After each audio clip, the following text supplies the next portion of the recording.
Rabotai, welcome to our Monday night shiur.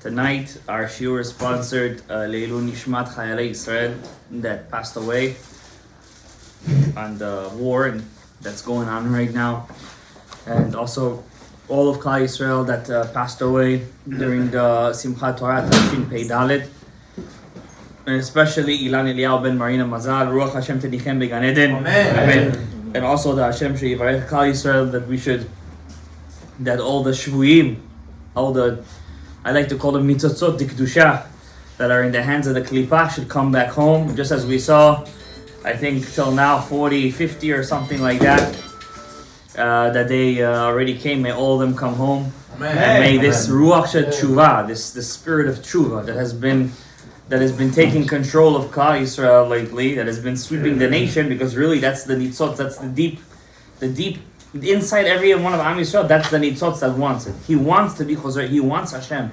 He wants to see HaKadosh Baruch Hu. May it continue and continue and continue. Ad B'ezrat Hashem B'yat Mashiach Tzidkenu. And we see miracles every day. There's a special booklet that came out, all the miracles that has happened so far since the war happened. I'm sure you guys all saw a picture. There was this guy in the war, before the ceasefire, a terrorist shot him, and he had a Tehillim in his breast pocket, and the bullet was in the Tehillim, mamash lodged in the Tehillim. The Tehillim stopped the impact. You guys don't know, but I read a lot of stories and stuff for inspiration. I'm in constant need of inspiration. I was once reading a book on the Yom Kippur War. And there was a pilot, many pilots died in the Yom Kippur War. And there was a pilot that was saved, and he was shot down by the Egyptian gunmen. And when he was saved at the end, and his whole body was full of bullets, but his heart was intact. He had a small Tehillim. He was a, how you call this, Dati pilot. It was a story, I once read it. And inside the Tehillim was a bullet. It stopped it. As a kid, I read the story. And I said to myself, I had my doubts. What, a Tehillim is going to stop a bullet? I mean, how thick is a Tehillim already? I mean, how small can you make it? It's pretty as a kid, I said this to myself. But, of course, Emunat Chachamim, of course, anything could happen. And when I saw this story, I just came out, I was like, I just got back to when I was 10, 9 years old. When we used to get those comics in yeshiva, and one of these stories was over there. Mama, I still remember the page. I remember the picture of the story to that extent. And I remember telling myself, how could a Tehillim block a bullet? And seeing this story over here just gave me, when I first saw it, I even saved the picture on my phone to the point where I should always remember how Hashem's miracles are. And we see many miracles, and we always say the internet is bad, and it is bad. There's a lot of ta'avot over there. But one thing it has done for Klal Yisrael over here today, it has shown and it has blown up every single miracle that has happened to Klal Yisrael in these past 51 days. It has just blown it up. It's like, instead of turning this thing into the Shoah, where people were like, where was Hashem? People are saying, Hashem was everywhere. That's what it has done. So there was something good in all of this that came out, that everybody's saying there was Hashem, and there was Hashem, and there was Hashem. And HaKadosh Baruch Hu was everywhere. There's many stories, I don't want to get into it right now, but of course we continue praying. The problem is, with this whole ceasefire, right?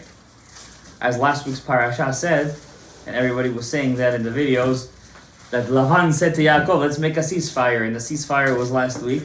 And we're continuing on to see what's going to be this week's Parashat, because this week's Parashat, Shimon and Levi wage a war versus a city. So we're waiting to see who's the Shimon Levi. We have a couple of candidates, but unfortunately they're in America. So we're waiting to see what's the connection with this week's Parashat. We have that full emunah that everything is going to connect. But in last week's Parashat, they made a ceasefire. What does a ceasefire do? It causes all of Am Yisrael to stop praying. That's it. All those messages. There's war in the night. Say Tehillim in the night. There is people need money for this. The Tzahal needs money. The IDF needs money for this. Give tzitzit. Suddenly everything a bit diminished. The momentum has stopped, which is very bad. It's very bad. Now we're nothing. Every nishama of Klal Yisrael, the head of the Hamasnikim, I don't want to say his name. He's Haman. For me, he's Haman. he looks like Haman. I don't know why I know he looks like Haman. And when he came, you know how he came out of jail, right? And when Gilad Shalit, that soldier, was in the captivity for 5 years. And then the Hamas said, give us 1,200, something like that, 1,100. Exchange. 1,100 for one. And the whole Israel was in the fight. Yes or no? Rav Ovadia Yosef. We forgot who he was? No. Rav Ovadia Yosef said, give. He was for it. He said it's worth it to give one. And who was one of them? This head of the Hamas who planned the whole thing. Going out? He went out already. He was the one who planned the whole thing. This Haman. Now, are we gonna say anything against Rav Ovadia? Chas v'shalom? We're not even the dirt under his fingernails. If he had dirt over there. But we're gonna say that we see the value of Jewish life, of any life, but Jewish life specifically. And on this note, I want to start the Parashat, guys. There's beautiful things in this Parashat. Many of them are not my thoughts. I don't remember where I saw them, so I'm going to say them in the name. Whoever said them, you must work with me over here. Then I'm going to tell you something phenomenal.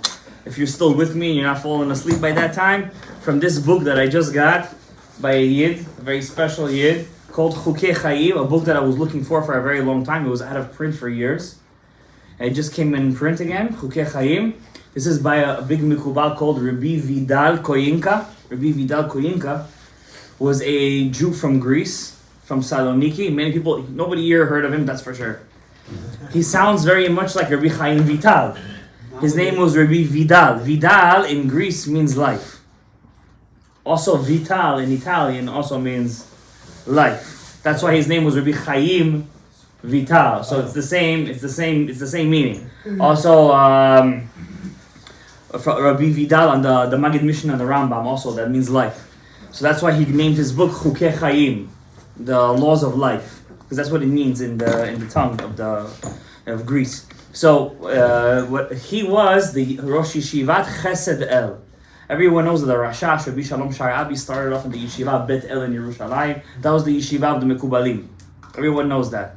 But people don't know, at one time there was a machloket in the Yeshiva, and the Yeshiva split into two. The Rashash's Yeshiva, after he passed away, obviously. This is in the early, late 1800s. The Yeshiva split into two. They had a machloket how to do the Kavanah in the Shemitah year. Because there is a rule in Eretz Yisrael. Many rabbis say you don't do Kabbalistic Kavanot in the sabbatical year. There is no Kavanot in that year. You can imagine? That means everybody in the sabbatical year are praying very fast. And there was a group of rabbis who said, no, you still have to do Kavanah on that year. And it was so hard, the machloket between them, that the yeshiva split.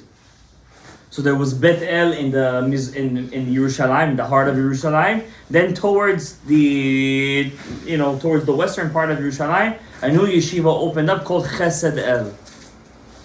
Chesed El. Think about that name. And Chesed El, the Rosh Yeshiva was Rabbi Vidal Koyinka. He passed away very young, in his early 50s. He was a big tzaddik, mikubal. All the mikubalim of the next generation were his talmidim. And I'm going to tell you something so crazy, something so wonderful from this sefer, which I was just rummaging through, but I didn't have time to really look into it. Something so amazing. If you're going to keep awake to the last seconds of this shiur, you might catch it. It's just a phenomenal thing. But you're going to have to wait, because I want to say something from this week's Parashat and connect everything together if I'll be able to. The Pasuk says, Vayishlach Yaakov Malachim. This week's Parashat, Yaakov Avinu is coming back home. That's it. After how many years? 22 years. 1 year on the road. Lavan took him 1 day to travel 7 days just to catch up to Yaakov. What was Yaakov doing on 1 year on the road? Took his sweet time. The Midrash calls him out for that, by the way. What are you doing spending 1 year on the road? Pack up your bags, quickly go home. Your father is waiting to see you. Your mother is dying. Chas v'shalom, I'm not saying anything against Yaakov Avinu. I'm just quoting you the Medrash. That's it. The Midrash calls him out on it. Yaakov Avinu, Bechir Shabbat. He spends 1 year on the road. Before he gets to Eretz Yisrael, he decides to send messengers to Esav. Oh, the Midrash has a field day on this. The Midrash Rabbah says, what are you doing, Yaakov Avinu? Why are you catching the dog by his ears? The Midrash says to Yaakov Avinu, what are you, why are you, how you say, poking the bear? Is Esav coming to see you? No. He's in Seir, for the love of God. He's down in Jordan. Jordan is Seir, right? What are you doing inviting him to see you? Why? So the Midrash says, if you take a dog by the ear, if you twisted the dog's ear, what is he going to do to you? He's going to bite you. So what did Esav come? With 400 men. You invited the dog, so the dog comes to see you. And Esav comes to him, and they say, he's come, V'arba me'ot ish imo. He's not coming with a small, you come to meet your brother with a couple of relatives, maybe a cousin, maybe a nephew he hasn't seen being born. Esav had a lot of wives. Who does he come with? 400 soldiers. Is that a war or is that a get-together? I think that's a war. He's coming for a war. But the Midrash says, who made him come to the war? Yaakov. Who caused Esav to come? Yaakov. Whose fault it was? Yaakov Avinu. And the Gemara and the Midrash says, all throughout Jewish history, we have acted like Yaakov Avinu. We have invited the enemy to come and fight us. And look at his lashon. He says to the messengers that are going to meet Esav, Ko amar avdecha Yaakov. So said your servant Yaakov. Oh, says the Midrash. Not only did you invite the dog, what did you tell the dog? That you're a smaller dog than him. That's how you're gonna go meet your enemy? With no self-esteem? If you're gonna go meet your enemy, how do you gotta go? You have to go ready to fight. What did Yaakov do? Yaakov Avinu. What did he do? Instead of being ready to fight, what does he tell Esav? Avdecha Yaakov. I'm your servant. He tries to placate him. He tries to calm him down. He tries to say, you were right. I stole the berachot and I'm your servant now. And he goes even further. The pasuk says, Vayira Yaakov me'od. Yaakov becomes Yaakov Avinu becomes very afraid. The Midrash says, why are you afraid? You know what the Midrash says? Yaakov and his 12 sons could have killed Esav and all of his 400 men. More than this you want? Each one over there was a Power Ranger. Each one over there could have taken out his thing and this thing called up. They were strong. There's a Midrash in Parashat Vayigash is when they met when Yehuda met Yosef in Parashat Vayigash. Yehuda was wearing 5 garments, and when he used to get angry, he used to say blood used to trickle out of his right eye, and from his chest there was one hair that used to pop out and pierce like a knife all of his 5 garments. Shirt, maika, tzitzit, maybe 2 tzitzits, one kishitat ha-techelet, one kishitat ha-lavan, and it would pierce, and he would get so angry he would take metal and start to chew it in his teeth. That's why Yaakov blessed him, may your teeth be white like milk. Why? Milk is calcium. It makes the teeth hard. He used to break his teeth a lot. He would get angry, he would break his teeth. I'm not joking, this is a Midrash. We open up a Ma'am Lo, as that's what's written over there. These guys were strong, and it says when Yosef used to get upset, he used to take marble and he used to smash it with his hands. They're afraid of a couple of Romans. No offense, anybody whose name is Roman. They're afraid of a couple of rednecks. They didn't want to kill anyone. How is the Umav? You're wrong. I'll tell you why. I know Rashi says that, but I'm going to give you a kasha on Rashi. You know, when Ramban asks a question on Rashi, he asks all the way. Right? How is the Umav Esav named, Daniel? How is it named? How was Esav named? What is his name? Edom, right? Red. After what? He was red. Because of food. Because he was a glutton. He was hungry. Imagine being named after a food. That's what kind of animalistic people they were. What did he name himself? Edom. Why did he call himself Edom? Because they said we're Adam. We're the sons of Adam. We are the main people. We're red. We're human. We're European. We're Adam. We're blood. Yeah, Edom. We're red. Also China, by the way. They like each other, you know? And right in the middle of the Palestinian flag, what do you have over there? Also Edom. Boom. So we're Edom. We're Esav. We're red. We could fight. We're blood. What does the Torah say? Why does the Torah go out of its way to name Esav Edom? To tell us. You know why he's named Edom? Not after Adam. After food. Why is Yaakov afraid of him? Vayira Yaakov me'od. Yaakov is afraid. Vayetz, you know what's Vayetzer lo? It shook him to the core. But Hashem promised you, says the Midrash. Hashem promised you. He said, I'm going to bring you back home. I'm going to bring you back home to your father's house. V'shafti b'shalom el bet avi. I'm going to come back home. I'm going to be okay. I'm going to be good. Why are you afraid, Yaakov? So Rashi says, he's quoting also a Medrash, says, Shema yigrom achet. Maybe I did an avera that made me a lesser tzaddik than Esav. Which avera was that? Anybody know? Kibud Avaim. Kibud Avaim. He was missing the mitzvah, of Kibud Avaim for 22 years. Really more. It was 36 years. How come 14 years is not counted? Because he was in yeshiva during that time. Talmud Torah. When you're learning Torah, you're patur. How about Esav? He wasn't there at the time. Was Esav where? He was next to his father at the time, was he? Yeah. But when his father called him, who would used to come? Esav. Now, the pasuk, once the Medrash says Midrash Rabbah, read it. You can read it yourself. It's in English, by the way. Our school translated Midrash Rabbah. The pasuk says that the pasuk wanted to prove to Yaakov Avinu that he didn't do Kibud Avim. How do we know? Does it say that Rivka Imenu passed away in this week's parasha? No. Who passed away? It says. This is our Jewish trivia for today. Who passed away? What was her name? What was her name? Devorah. Correct. Thank you.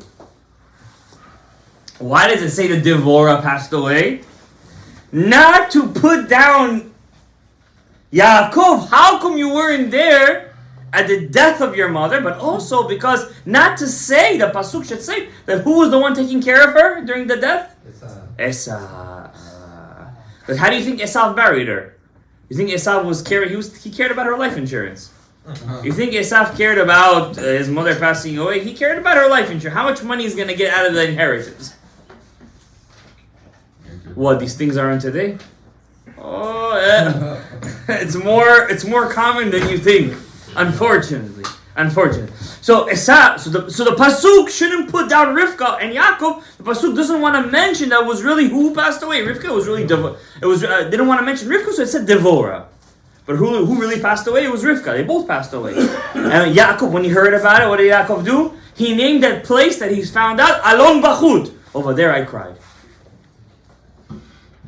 The pasuk says, Vayira Yaakov me'od. He gets ready for war. He gets ready. What does he do first? He starts to daven. Elohei Avi Avraham. Elohei Avi Yitzchak. Hashem, you told me I'm going to come back home. You said I'm going to give you chesed and emet and truth. I left the Yarden with a stick, and now look how I'm coming back. I'm 2 camps. Shnei machanot. I'm a camp. I'm not 1 camp. I'm 2 camps. Hatzileini na. Save me. Miyad achi. From my brother. Miyad Esav. From Esav. If he comes to me as a brother, that means sometimes my brother comes to me to trick me, but he comes to me as who? Holding an olive branch. And sometimes he comes to me as Esav, with his true intention to kill. Whether he comes to me with an olive branch, save me. I don't want to assimilate with him. Or whether he comes to me as Esav, he wants to kill me, save me both ways. Ki yareh anochi oto, I'm afraid of him. Pen yavo, maybe he will come and kill the children in front of the mothers. As Hamas did right now when they took babies and they put them in microwaves in front of their mothers. This Esav, by the way. By the way, all these Palestinians, they're not Arabs. The Arabs say themselves, these are not Arabs.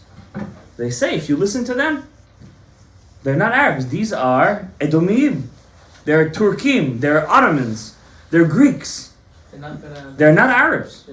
Okay? That's Peri Adam, that's something else. But these are people, they're Amalek, more than Peri Adam. They're all Amalek.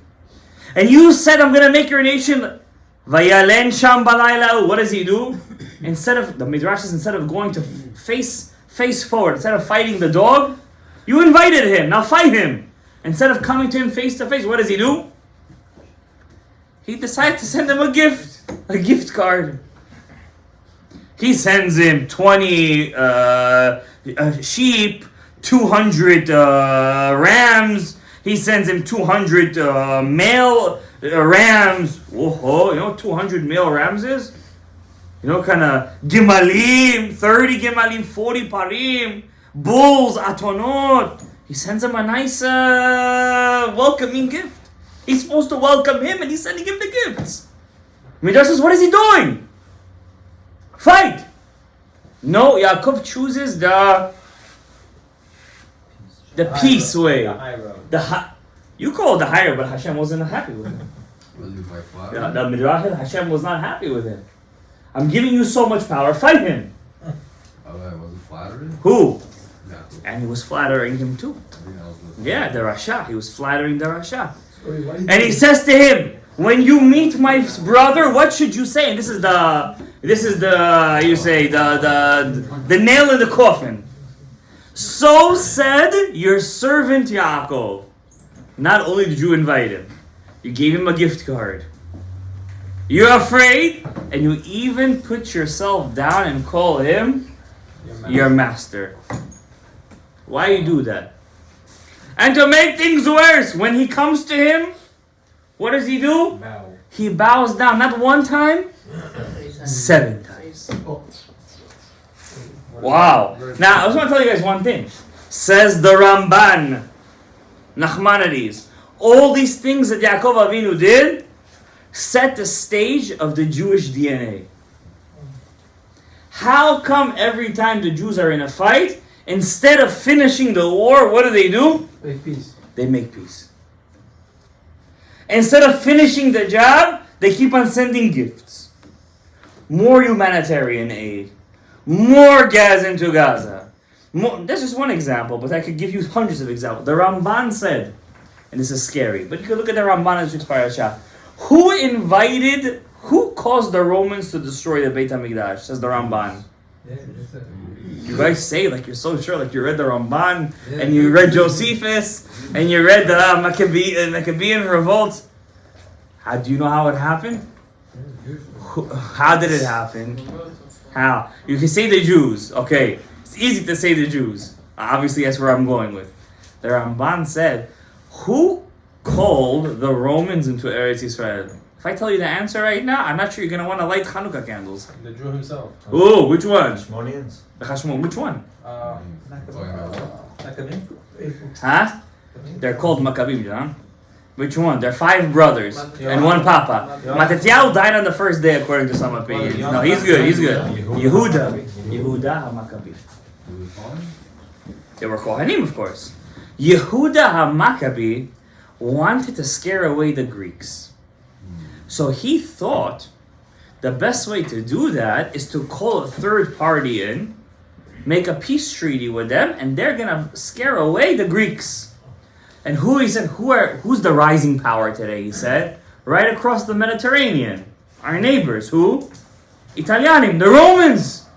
Let me call in the Romans, make a peace treaty with them, and the Greeks will say, wow, they have so much power right now, we're gonna let them go. What in reality he did, when the Romans came to Eretz Israel and they saw the fat, luscious land, and it was ripe for the picking, instead of leaving everything to Am Israel, what did they do at the end? They came and they occupied themselves, and they kicked everybody out, and they destroyed. Josephus says, he was a Kohen too, Yosifun. We don't trust him so much, because he was a renegade and he was a traitor. So you can't trust a traitor to write Jewish history, because you're a traitor yourself. But some things we believe in. If you learn how to learn his stuff correctly, you see. Josephus says if you were there when the Romans razed Jerusalem, you would never have believed there was a city there to begin with. They did. What does it say in chapter 137 of Tehillim? You guys ever read it? Tikkun Chatzot. Aru ad hayesod ba. They didn't just raise the city. They dug up the foundations. They raised it from the foundations. But the Ramban says, who invited them? Yehuda HaMaccabi invited them. Who told you to take the dog by the ear? Hashem already gave you a miracle. More than one miracle. He gave you and not only that. It says when the Jews saw that the candle lit for 8 days, it was so special to them, it was worth more than Nivuah to them. You know what Nivuah is? Prophecy. But prophecy is something that one guy gets. Correct or incorrect? Okay, you believe him or you don't believe him, it's your problem. You'll see in the future whether it was true, correct? Right. But when they saw the light for 8 days, Am Yisrael went ballistic. You know how many miracles the Jews have? Open up Masechet Ta'anit. Hundreds of miracles. It names all the miracles. How come we don't make miracles out of that? Because it wasn't a miracle that was for the whole Am Yisrael. But when the Klal Yisrael saw the miracle that lasted for 8 days and nights, they went crazy. They said this is a sign that Hashem is what? With us. HaKadosh Baruch Hu is with us. To the point where till today, what do? We light Nerot Hanukkah. And by the way, when you light Nerot Hanukkah, it's a sigula, Masechet Shabbat, to have good kids. Don't light candles in one of those things that your kids bring back home from school. You know, those candles, with the candles and that's one thing. But you know those plastic things, that they look very nice? Don't do that, please. Go to I have a nice silver store in Williamsburg. Nobody knows about it. It's on the corner over there. Not Hatzorfim. It's like a hole in the wall. Go in, it's like a guy, he's like 80 years old. He's going to speak to you for like 30 minutes. And everything is half the price of Hatzorfim. Sorry, Hatzorfim. And he sells you such things over there. Be'emet, be'amitut ha'inyan. I hope he's still open. And you're going to get yourself a nice silver menorah. If you're get silver and gold plated. Show Hashem Yitbarach that you want the light, that you're the Kohen Gadol in your house. You live alone. You live with your parents. It doesn't matter. You light the candle. Lighting the candles, by the way, that half an hour that you're going to light the candle. It's not a shiur on Hanukkah, but I'm telling you right now, if you guys want to hear something from me, if you want to hear. I'm assuming you're here, that's why you're here, right? That half an hour that you're lighting the candles is applicable. It's connected to, it's like half an hour of Yom Kippur every night. Every night? Yeah, every night, half an hour of Yom Kippur is open. Half an hour of Yom Kippur is open. The power of Ne'ilah? Yeah, and the power of Bina Ila'ah. And that half an hour, that's why there's 13, when you say the blessing, there's how many words? 13. I gave a shiur about this once upon a time. You guys already forgot. There's 13 words in that Chanukah bracha. There's 13 words. Those 13 words are connected to Kel, Rachum, Vechanun, Erech Hapayim, Rav Chesed, Ve'emet for half an hour. You only have half an hour, by the way. Exactly. That's why Shalom Aleichem. That's why for half an hour you're not allowed to work. Even your wife is not allowed to work. She shouldn't work. I mean, not allowed. She shouldn't work during that time. Don't alachmitz it. But we can't lie to ourselves and say that the end of the destruction, we invited to ourselves. Why? Yehuda HaMaccabi invited the Romans to be where? In Eretz Yisrael. We have to say the truth, Rabbi Yisai. And what happened at the end of the day? His brother Yonatan and then Shimon HaMaccabi, he ended up becoming a king of Am Yisrael. Was he allowed to become a king? No. He didn't go against the Chachamim. He just made himself a prince. Who put you a prince? His son already made himself what? A king. You guys know how the Maccabim all blew up? When did they blow up? How do you hurt a guy the most? When you speak about what about him? His kids. His kids or his genealogy? His genealogy. Your mama, my mama, everybody's mamas, right? So they told the son of Shimon HaMaccabi, you can't be Kohen Gadol. Why? Your mom was a hostage. And a girl that was a hostage by Goyim, we always assume that she was with a Goy. Even if it was by force. But in that case, she's pasul kihuna. And since your mom was in a city that was in siege, you're pasul kihuna. When he heard that, how they say in Bukhari, Mainesh, Gosh. His head went Levi. He went. When I say Levi, I mean really Levi. He became a Tzeduki, a Sadducee.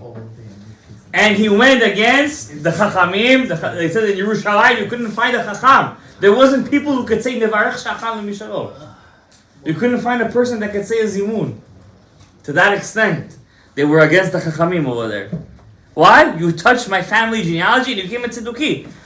By the way, you should know one thing. 200 years out of 420 years, Am Yisrael was autonomous in the Second Temple. And 200 years was under the Hashmonaim dynasty. That Hashmonaim dynasty, don't think it was Am Yisrael was free and everything was nice and dandy. That time was actually one of the worst times for Klal Yisrael. Our own Jewish kings, the Hashmonaim, what did they do to Am Yisrael, to the religious Jews? Suppress. They suppressed us. They put us in jails. Read Josephus if you dare. One time in your life, open up that book if you could, read it. See what happened to us during the Hashmonaim dynasty. It's very, very sad stuff over there. That's why we say the Second Temple was not a complete Geulah. It wasn't a Geulah at all. There were 5 things missing. Let's see if you guys remember the 5 things. What were the 5 things missing in the Second Temple? Menorah. The fire from the Mizbeach, 1. Menorah. The altar. He just said the altar, huh? Tablets. The Ark, Aron HaKodesh. The loaves of bread. I don't know. He said Aron Kodesh already, huh? The bread. There was loaves of bread. What's the part? It's a problem to make loaves of bread? Huh? Yeah. Shekhinah was missing. The Shekhinah. Huh? Those breads didn't last as long. Shekhinah. We're one more. Rabbi Isai. The fire. The tzitz, no, but you're close. You want to say something else. Urim. What's it called? Urim. Urim. The Urim to me. The Urim to me. You couldn't ask the Kohen Gadol. Why? All Kohen Gadols were what back then? All fake. They bought their way. They were to the left.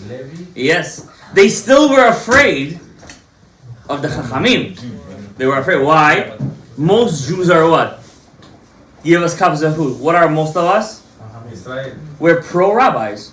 Ask any regular Jew in the street. Does he listen to the Chachamim? He may not keep the Torah and Mitzvot, but is he traditional? Yeah. Will he go to Shul on Yom Kippur and Rosh Hashanah? Absolutely. Absolutely. He loves Chacham. If he's in trouble, who does he go to?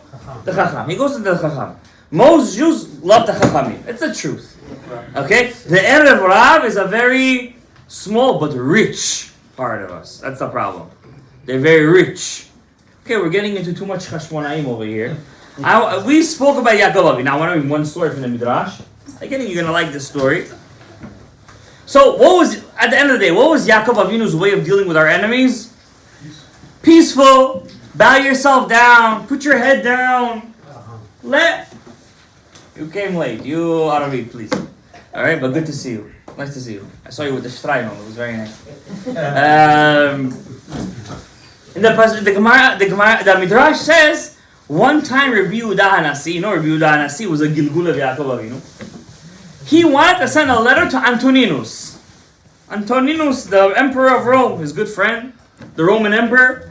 So he told his secretary. Rabbis back then had secretaries too. Don't think it's a new thing. It was a male secretary though. And he was a big Tana, Rabbi Afas. So he told Rabbi Afas, write on the letter, Antoninus Maran. Maran, my master. This is your servant Yehuda. That's what he tells him to write.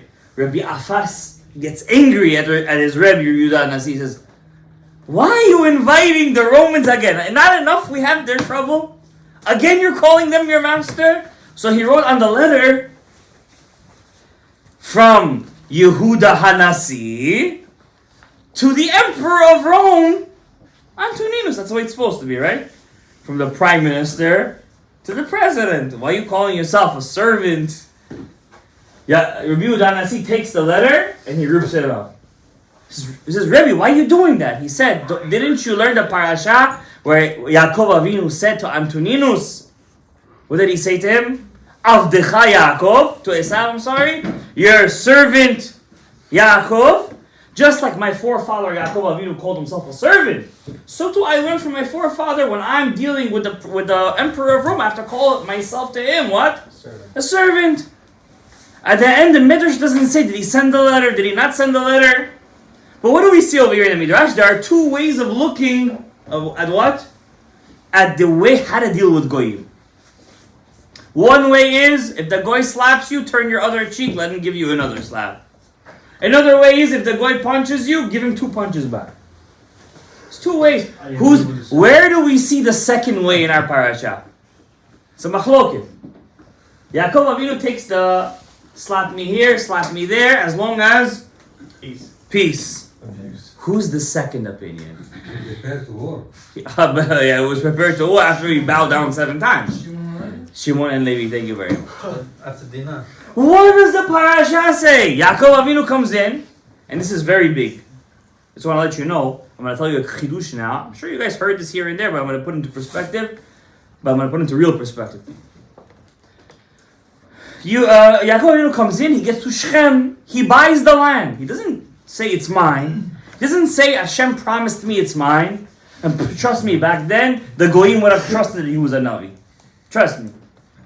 He buys the land, the Mea Kesita. Kesita was a very expensive currency. Comes this Chamor, Shechem ben Chamor. Not only does he take Dinah, according to some opinions, she was like 5 years old. Veya'aneha. You guys know what that means. Veya'aneha. He takes her home. Yaakov says, bring her back. You want to marry her? Bring her back home. What does he say? No. She's by me. As if he's forcing Yaakov Avinu to agree. Once again, what does Yaakov Avinu do? Vayaharish. He's not looking for a fight. It's very interesting because by Lavan, he did the exact opposite. And that's already a shiur of its own. How come by Lavan, he used a different of escape, of causing a fight? He was looking to fight with Lavan, and Hashem had to intervene. But over here, he takes the opposite approach. Everything he's giving in. He comes in, all the brothers come in. There were 11 brothers at this point. And they answer Bimirma. What's Bimirma? In one voice? Bimirma, really, it means trickery in English. But Unkulus says B'maine. They answer with... Now, when you're dealing with an enemy, do you play fair and square or do you want to go for the win? You go for the win. So before you beat the enemy, you have to weaken him. And what's the way to weaken the enemy? Bris Milah. You got to give him a Brit Milah. Yeah. And that's what they did. Now, a guy doesn't think with his head. What does he think with? You know what he thinks with. Yeah, it's chimichangas. Right away, they hear, oh, we're going to marry Jewish girls. Oh, they each get a Brit Milah. They're kofim. And suddenly they see Yehudiot. They all get a Brit Milah. Just so you see how much en lahem sechel. Everything is what? It's all emotion by them. Why? They don't have nefesh sechlit.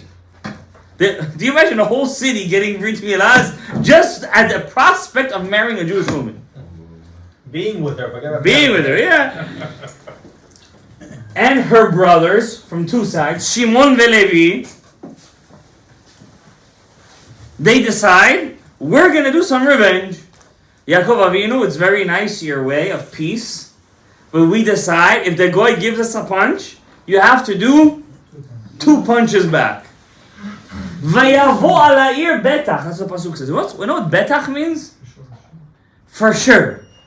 They had no qualms. They knew they were going to win. Now, how did one is 13 years old, one is 14 years old. How does a 13 and a 14-year-old have, you know what betach is? Betach. You know, if a person's bebitachon, he's bebitachon. He's full bitachon. They learned chovat levavot. They were the full bitachon. They learned that, and they slaughtered and in Shechem, you know what they did to Shechem? They put him in the microwave. They put him in the microwave. Lefichar, you know what lefichar is?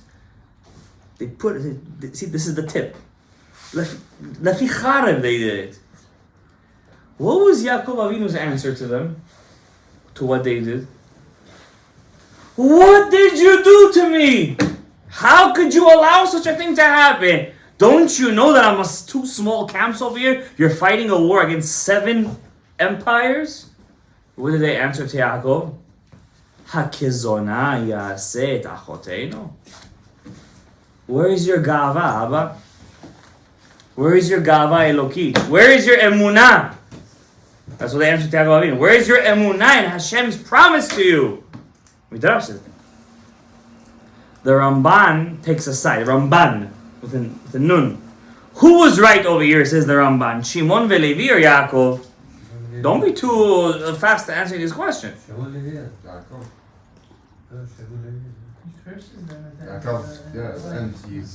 Yaakov curses their anger. They're angry he curses. Right? They're angry he curses. He doesn't curse them. Right? He mentions that he killed the whole city. They killed the whole city. Women and children too. Everybody. It's a question, I know, that Gaza right now, the whole world is saying, how are you touching civilians, this, that, civilians, schmavilians. But Dina was hostage. She was a hostage. Hostage over there. She didn't want to leave though. Yeah, she was in She didn't want to leave. Why not? She was inside. She was defiled. Inside She was like a bat kohen. He was like, who's gonna take me now? You might as well. Shimon said, no, you gotta come out. By the way, Shimon is the tribe that was the most cursed, not most cursed, but most least blessed out of all the Shvatim. It didn't even have a portion in Eretz Yisrael. Not even a portion. By the way, it's a lot connected with this week's Parashat, with the Hakizona yaseh et achoteinu, what they did with the Erev Rav. I saw a Perush once, I'm just gonna mention this on the side, don't quote me. At the end of Klal Yisrael in the desert, Bil'am sends the Moaviyot and the Midianiyot, all those zebras, to zebricate all the Klal Yisrael, and they catch Shimon's tribe. What does Shimon do? He falls. He falls. What does Levi do? He doesn't fall. He kills. And Pinchas becomes a Kohen, and Shimon doesn't even get a blessing from Moshe at the end of his life. Correct? Mm-hmm. So I saw a Pirush, don't quote me please, because I don't remember where I saw this. Why was Shimon cursed? Not cursed, but not blessed, and he didn't even have a portion in the land. Because when Levi went to fight against Shechem, he did it in the name of Hashem. You heard this Pirush? Yeah. You heard this Pirush? Yeah. Okay, tell me after the shiur where you heard it. When Levi went to fight against Shechem, he did it for the sake of Hashem. When Shimon went to fight, he did it out of revenge, out of emotion. When you don't do things l'shem shamayim, at the end you fall on the same avera yourself. Because you don't see Hashem in it. So when Shimon was faced with the same avera, with the Bnot Moav and Midian, he fell. He fell. It's a beautiful perush, by the way. But I'm afraid to say it because I don't know where I saw it. But my point is, when the Ramban, Nachmanides, says that Shimon and Levi were correct. Rambam doesn't agree. Rambam.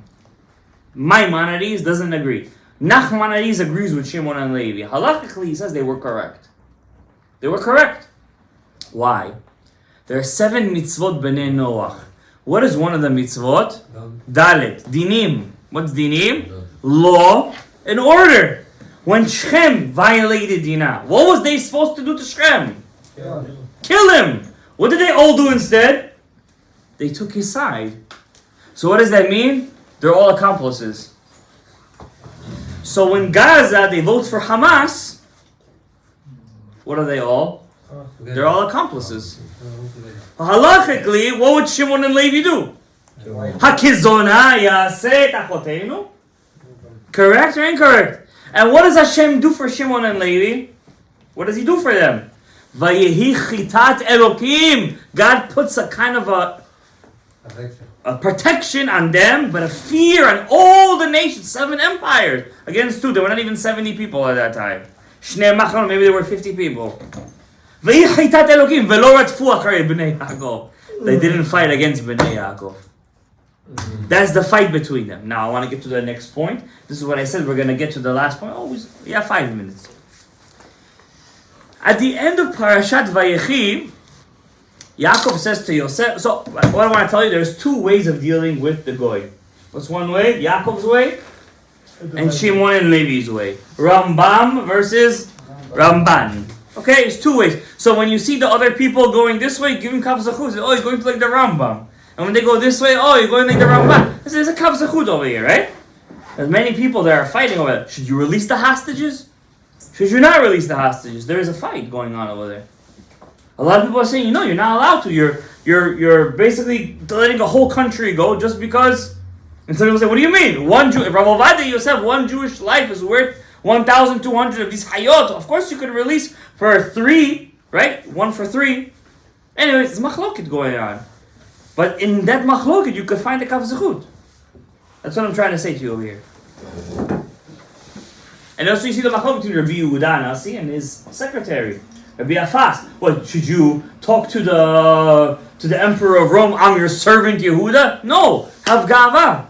Have Jewish pride. Say, no, I am the prime minister of Israel, I'm Rabbi Yehuda HaNasi, and I'm speaking to you, Antoninos, the emperor of Rome. You're the emperor of Rome, not my emperor. Right? Know how to speak. There was, by the way, a Jewish president, prime minister, Israeli. His name was Yitzhak Shamir. I don't know if you guys know who he is. Only if you know Jewish history, or you lived back then. Yitzhak Shamir, when the US president will tell him, you're not allowed to build in the West Bank, you're not allowed to do this, you say, yeah, sure. But hey, tell me what you said again. Mama, you say, let me write it down, Mr. President. And then he would go to Israel, and then he would do the exact opposite. Then the president would come and say, what are you doing? I'm giving you money and everything. Stop going against. Yes, Mr. President, I'm so sorry. I can't control them. And then he would do it again. So you see, there is a way to do it. It's here, Yitzhak Shamir. You want to light a candle for him? Why are you laughing so much? Le'ilui nishmato. Yitzhak Shamir was the head of Lehi. You guys don't know, Lehi was like a guerrilla warfare against the Arabs in the time of the British Mandate. They used to bomb British cars. They used to. These were real fighters. They believed in the land, like to take the whole land. Now I want to tell you one beautiful, Menachem Begin was part of not Lehi, but he was part of Etzel. They were also very strong fighters. When they tried to help Ben Gurion, what did Ben Gurion do to them? He bombed them. He tried to help. He tried to come in with weapons against the British mandate. What did Ben Gurion do? He bombed them. No, Ben Gurion told them, submit yourself. Submit yourself. And what did they end up doing to him? And then he bombed them. They saw him as a traitor to the British. Yeah, but listen, how do you bomb your own brother? Because the British told him that if you don't... Because he was afraid, because the nation was with him, that's why. Who? He was afraid the nation was with him, with Begin. I don't want to get into Israeli history over here, but we see at the end, Begin, the Likud, they've been in power since.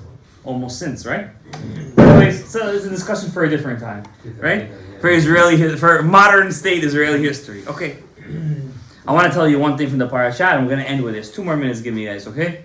Try not to say Kriyat Shema Lamita. We have over here, at the end of the Parashat Vayechi, Yaakov says to Yosef, I'm giving you an extra land. What is that? Shechem. Shechem. Asher what's Shechem? Shechem ben Chamor, the Chivi, right? And I'm giving it to you, Yosef, not to Shimon, not to Levi. What? I took this land, Becharbi or Bekashti. First of all, you didn't. Who took it? Shimon and Levi. And if not, you bought it. B'mer kisitam. So the Onkelos doesn't translate Becharbi, my sword, Bekashti, and my arrow, as bow and arrow. What does he translate that as? As my prayer. Bitzloti. What's Bitzloti? So what is the Onkelos he compares bow and arrow and sword with? Onkelos, look at the Onkelos. Bitzloti, my prayer. So Shechem was acquired to Klal Yisrael not through fighting, but Onkelos says through what? Through davening. Davening specifically. How? Do we see Yaakov davening for it? So the Mefarshim say Yaakov was so afraid that because of Shimon and Levi's fight against Shechem, that all the 7 empires will gang up against them and kill them. So until they got to Yitzchak Avinu, Yaakov Avinu, what does he do? Non-stop davening. Non-stop prayer. So the question is, where was Yaakov Avinu all this time? If your davening is so potent, Yaakov Avinu, where were you till now?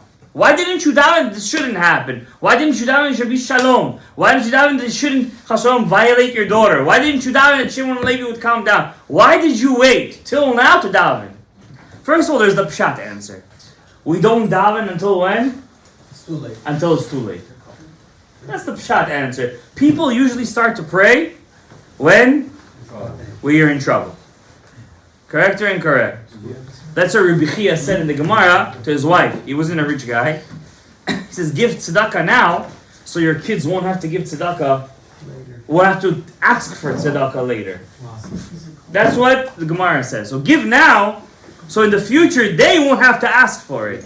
That's a very big lesson. Okay, so pray now. It means don't wait till your kids are in a bad situation, or you, to pray for the Yeshua. You have Parnasah now, let's say, for example, keep on praying for it. It's good for you right now, keep on praying for it that it should be good. Don't ever think to yourself, my prayers are petty. Some people say, why should I pray to Hashem? It's so cheap. Hashem give me money.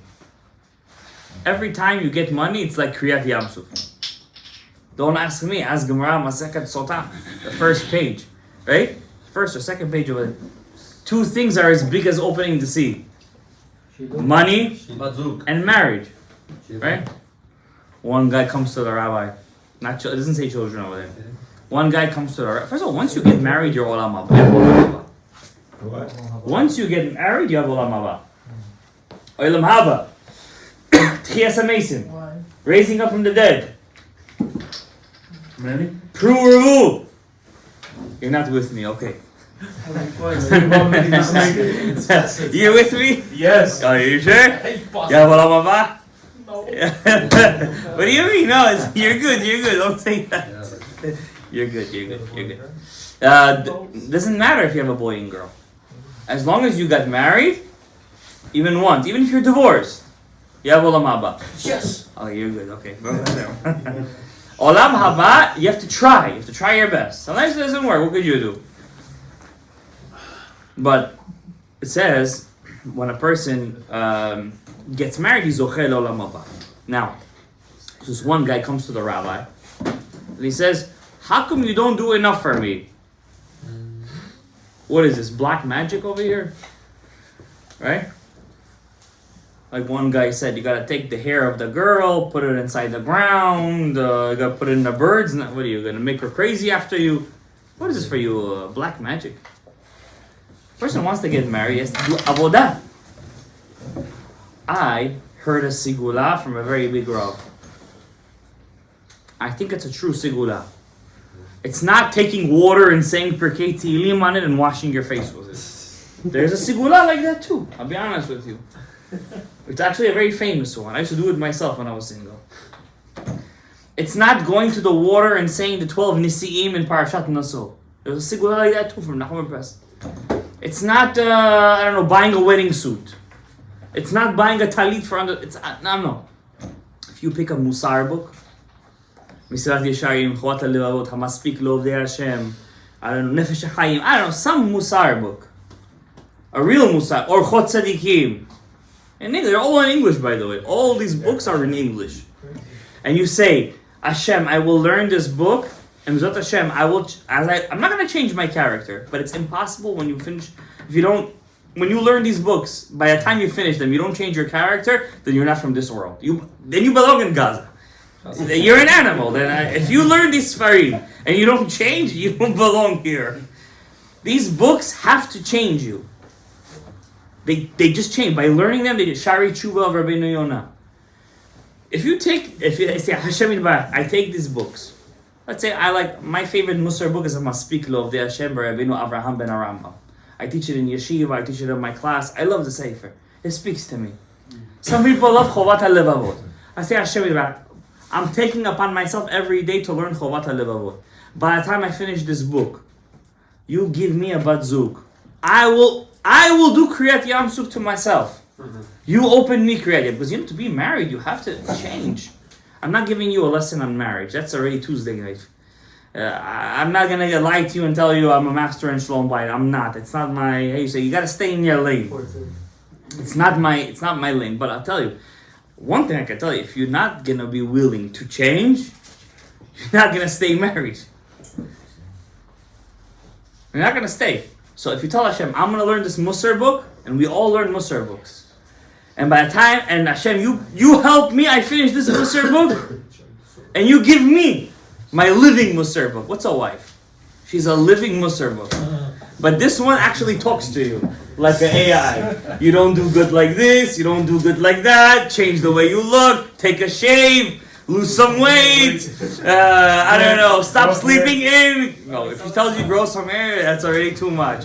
That's already Musar book times 2. That's Gen Z. Go to shul, stop drinking, stop smoking, stop eating. That's a living Musar book. Oh, they say that too. That's a living Musar book. First they upset at you, why come you don't eat their food? And then if you eat too much, they're upset at you, why you eat it? And so they're never happy. It's Musar. Wait, it's Musar. That's what's called Musar. Suffering. What's Musar? Suffering. The word Musar means affliction. So when the Gemara says marriage is a burden on your shoulders, it's true. Listen, it's not chas v'shalom. I'm an anti-feminist. I'm a misogynist for saying it's a burden. It is a burden, but it's a burden that gives you happiness. It may not be pleasurable all the time. It may not be pleasurable all the time because you're in a box. There is suffering over there. You can't do this, do that. Come to me. Guys don't like to go to parties. Men don't like to go to parties. Come to me to this wedding. Come to me to this party. Come to me to this guy. I don't want to. I want to stay home. Leave me alone. No, come with me. It's not suffering. For me, it's a lot of. For me, it's like hot coals on my body. I don't know about you. For me, it's Gehenom.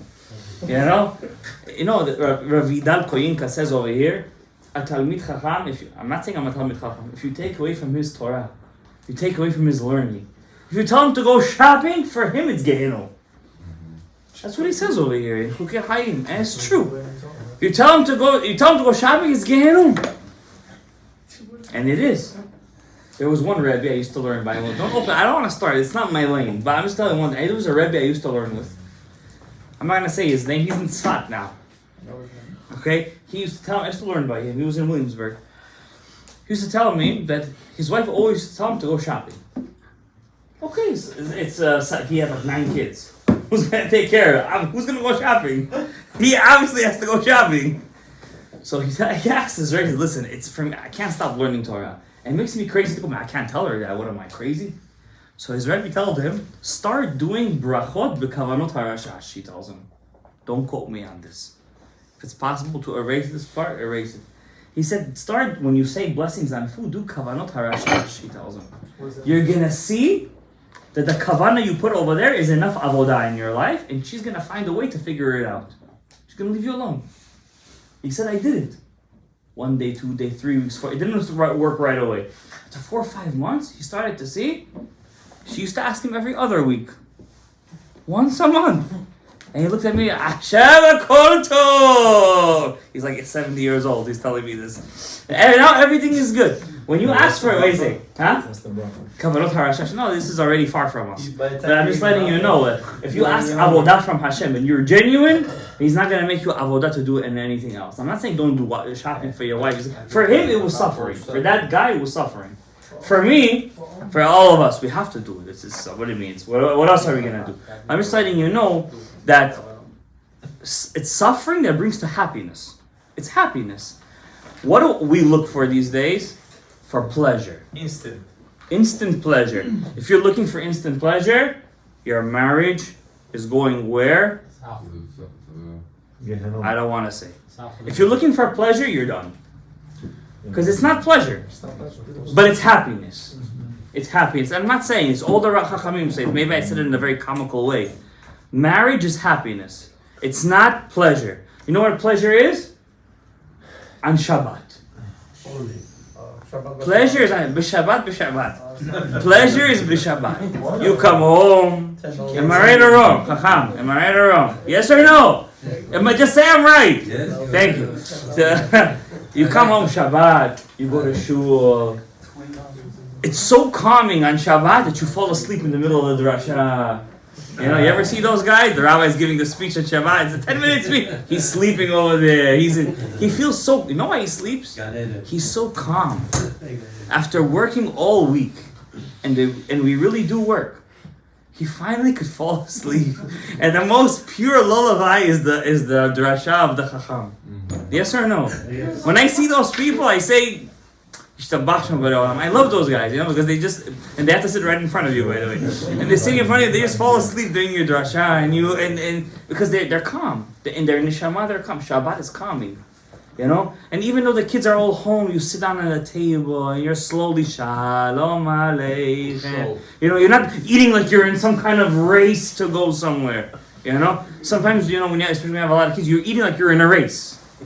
By the time you took a one gulp, got to change this one's diapers and this one. Shabbat is minuha, it's calm. Oneg is where? On Shabbat. Pleasure is where? On Shabbat. Happiness is all the time. All the time. Now the real oneg is going to be B'yemot HaMashiach very soon in our days. I'm not done.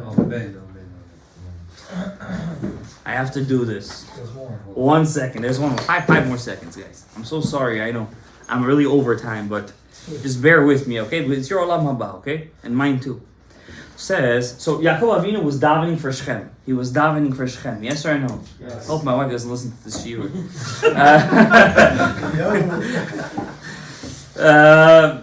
Yaakov Avinu was davening for Shechem. Now the question is, how could you daven for somebody else? Who messed up over here? Shimon and Levi. Why should Yaakov suffer for it? Why should Yaakov suffer for it? His kids. Right? So what is his kids? Father shouldn't suffer for his son, and the son shouldn't suffer for the father. Ish b'chet'o, and I don't want to finish the sentence. Right? Each one according to his sin. If they messed up, they should mess up. In fact, if Yaakov was so for peace, who should he have given over Yaakov, Shimon, and Levi to? To the 7 empires. Say, listen, they messed up, could take them. Peace. We see Yaakov doesn't do that. When it comes to his kids, he davens. He davens to Hashem, and Hashem answers him till he gets to. We all know he gets to Yitzchak. Okay? So I want to tell you something crazy. It says over here, Rabbi Vidal Koyinka, and I would love to give you a small shiur about him, but I can't. Like I told you, he was a Chacham from Saloniki and everything. And he says something beautiful over here. I'm going to tell you outside. Hope you trust me. He says, it's possible when a person davens, this is what he's saying over here, Daf Lamed Hey, that when you daven, you're able to pick up, to uplift all the prayers that were frozen in their places because they didn't have the ability to go up, and not just yours. You're also able to pick up tefillot of people from your shoresh neshama. I'm going to read it to you inside. וזה מה שכתבו חכמים. כשאדם אומר תפילה בכוונה, when a person says תפילה בכוונה, and he explains what's kavana over here. It's not what you think. It's not kavanot harashash and everything. כל אותם התפילות הדחויות. There are tefillas that Hashem, it doesn't get to Hashem. It doesn't get to kisei hakavod. There are tefillas that are stuck in midair. Sometimes you wonder, where did my tefillah go? Where's my tefillot? They're stuck. How come they're not answers? They're tchuyot. They're pushed away. It's beautiful. She'amarta belo kavana. Because you said them without kavana. Remember, tefillah without kavana doesn't get accepted. ואתה יכול לקבצם עם אותה תפילה שכיוונת בה. If you have one day of good tefillah, rachamim, Roman,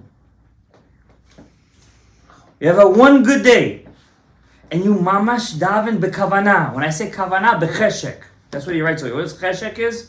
Cheshek. From the bottom of your heart. Something, there's a better word for it. Cheshek, huh? All your might. Sincerity. Sincerity. You daven with sincerity. You daven with a want.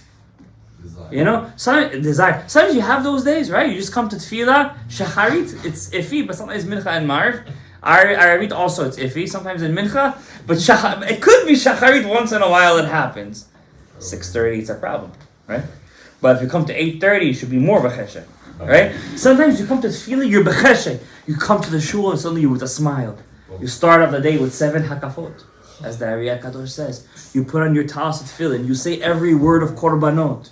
You have kavanah and tefillah.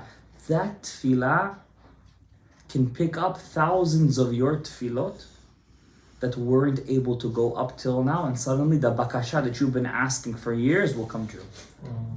Do you know why your tefillot don't come true? They're frozen. They're there, but they're frozen. Because you know how you daven? You come to shul, you say hi to everybody. As you're saying korbanot, you're speaking to this guy and that guy. You're making a couple of jokes here and there. Shmonaisa, and Yishem Hashem Bevarach Mata V'ad Olam. If it's no tachanun that day, Yishtabach Shemo Shel Borei Olam U'Mishaytav Sholim Mayim Kom Kevodo. If the rabbi picks me to go up to the aliyah, Yoter Tov, and then that's it. Oseh Shalom Yirav, and you think you're at Tzaddik Salam, and you are. You came to shul. You're better than 99.99%, but your tefillah is frozen. Says Rabbi Vidal Kinga, Hatfilah iyechol lekaptzo. You can't. It doesn't go up. It doesn't go up. He says sometimes you prayed korbanot with kavanah, you picked it up to Yitzirah and it got stuck in Yitzirah. Sometimes you daven korbanot and zemirot bekavanah, get stuck in bria. Sometimes you daven nothing bekavanah and suddenly in Shmona Esrei you did good. What happens then?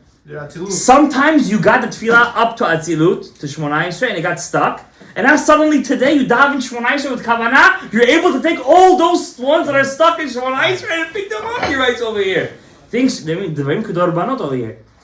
That's why Yaakov Avinu, when he says to Yosef, I took Shechem bekharbi, with my sword, ubekashti. Why does he call tefillah? And what does Unkelu said? My tefillah. Why does he call tefillah charbi ubekashti? Sometimes tefillah is mamash like a sword and a bow and arrow. It's like an RPG.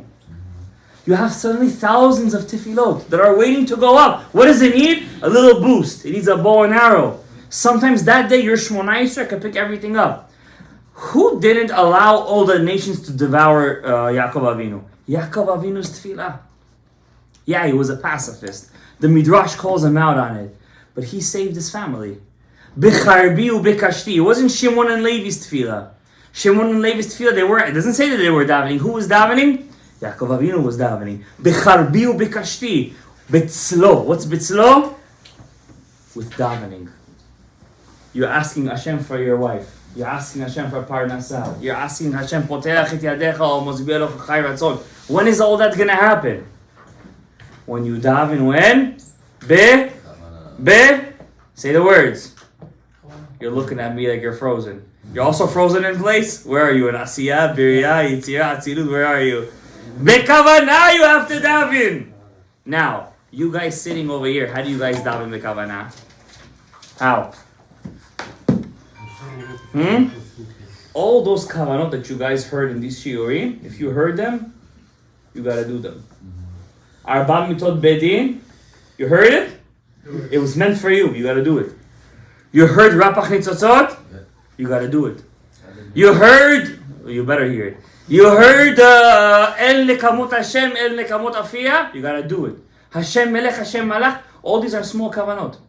You have to ask yourself for Rav to teach you. Why? You want?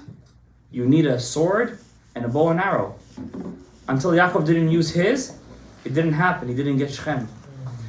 And so too with the Chatufim. You know, don't think Israel made a deal with Hamas and suddenly they gave them up. It was a miracle that they agreed to what they agreed. If on one soldier they asked for 1,000 people, how did they suddenly say for one citizen they said 3 only? All this is our tefillot, Rabbi say.